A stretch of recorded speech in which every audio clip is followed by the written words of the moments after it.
Hi, I'm Katie, and I did the interventions part for our project. And so for the interventions for erectile dysfunction and vulvodynia, I did notice one of the biggest things was that there's a lot of self-esteem issues within these individuals who have this medical condition. So I thought it'd be helpful to find maybe some kind of support group.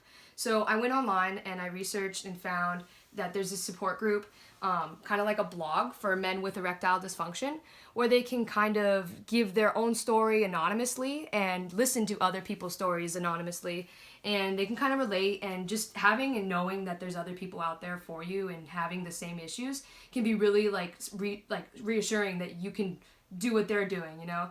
So as I continued my research, I also noticed that I didn't even really know the full idea of erectile dysfunction or vulvodynia. So I figured it'd be good to expand what is known. And so I found this website called Body Logic MD. And basically it's a website that looks like this and provides a lot of good information and health resources. But the one thing I did notice about this website is that it provides a lot of information and help for not only the individual with erectile dysfunction, but their partner as well, because there can be a lot of psychological weight that can be brought on by this. And then on top of that, it also provides this hormone balance quiz, where basically you can put in your your symptoms for whatever you have, and try to figure out if low hormones is the actual cause. And if you do, they have all kinds of resources and links and treatments and physicians that you can look into, which I thought was really cool. On top of that, I realized because of the self-esteem issue, maybe something like group therapy would be good, because relating to others can help with your self-confidence, and that's just helpful in general. On top of that, I found this really cool product that can kind of help with erectile dysfunction. Basically, it constricts the penis in order to promote penile rigidity and in men with erectile dysfunction. It looks like this. It's pretty interesting. I had never seen anything like this before, so I thought it'd be good to include. And then continuing interventions for erectile dysfunction.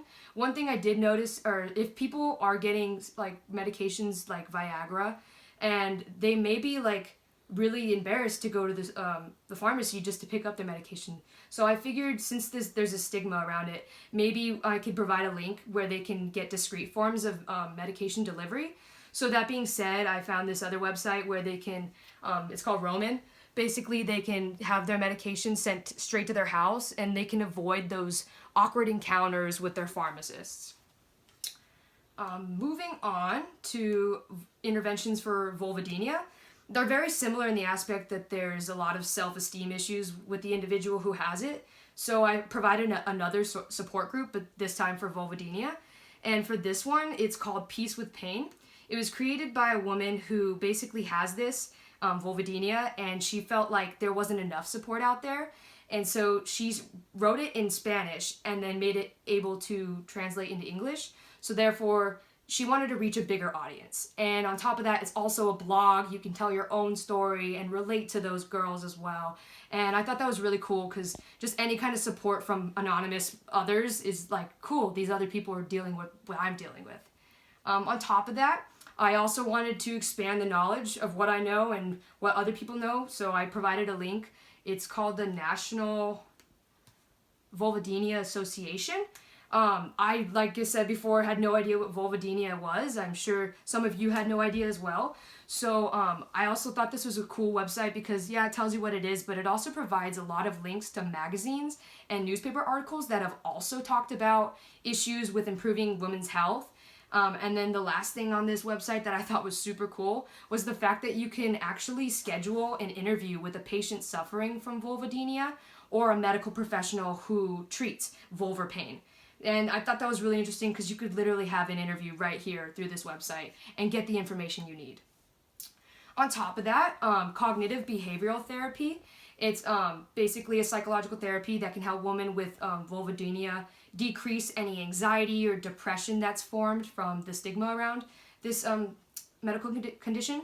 So for that reason, I provided a suicide prevention lifeline.